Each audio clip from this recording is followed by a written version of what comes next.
This is a ghost story. There is a myth about this lake. It tells the story of a warrior who lost a close friend in battle and made a deal with the spirits of the lake to bring his friend back to life. The spirits of the lake said they would do as he asked, but he had to give them his soul. The warrior agreed, and his friend was brought back to the world of the living. But when the spirits tried to collect on their bargain, they were unable to take the warrior's soul.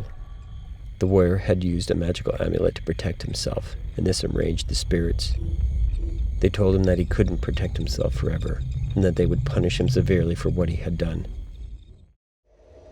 The warrior wore the amulet around his neck, and the spirits tried everything to take the amulet. The trees around the lake would try to hook the amulet as he walked by. Birds would attack him and grab for the amulet, and the spirits themselves would try to drag him under the water when he strayed too close to the shore. Nothing worked because the warrior was always on guard whenever he visited the lake. Then, one day, the warrior met a beautiful woman in the forest by the lake, sitting on a large rock. The rock was his favorite place to give thanks to the gods who gave him the amulet. He had never seen the woman before, and he was immediately mesmerized by her beauty and fell in love. He visited the lake every day to talk with the woman. She never said much about herself, but she would ask the warrior to tell her stories of his victories in battle. This made the warrior love her even more. After a month of meeting with the beautiful woman, he returned one day to find her cowering in some bushes. She said that the spirits had threatened to take her soul if she continued to meet with the warrior. She told the warrior that she loved him and that she could never stop meeting with him. This made the warrior furious with the spirits, and in his rage he took the amulet from his neck and gave it to the woman for protection. The woman smiled an awful, evil smile and began to laugh a horrible, high-pitched laugh. Then all the spirits started to laugh. They had tricked the warrior into giving them his magical amulet, and now they were going to take his soul and punish him. They told him that he would live in the lake for eternity as a tormented soul. However, they said that his torment could be diminished for a time if he ate the flesh of a beautiful woman.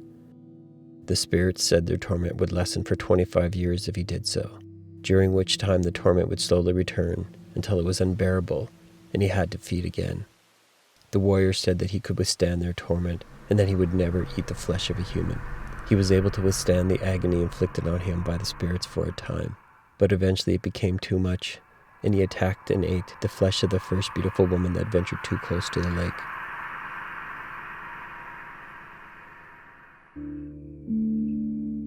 This legend has lasted for hundreds of years.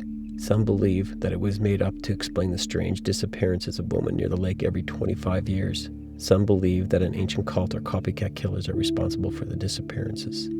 Locals warn their daughters and wives to stay away from the lake, but, like clockwork, a woman will disappear exactly 25 years after the last one. It's always on the same date, November 21st.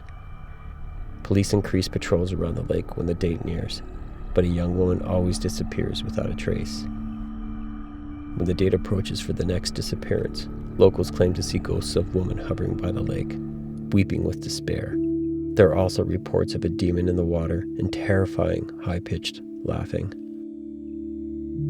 If you do visit the lake, make sure not to visit on November 21st. If you do, stay away from the water's edge.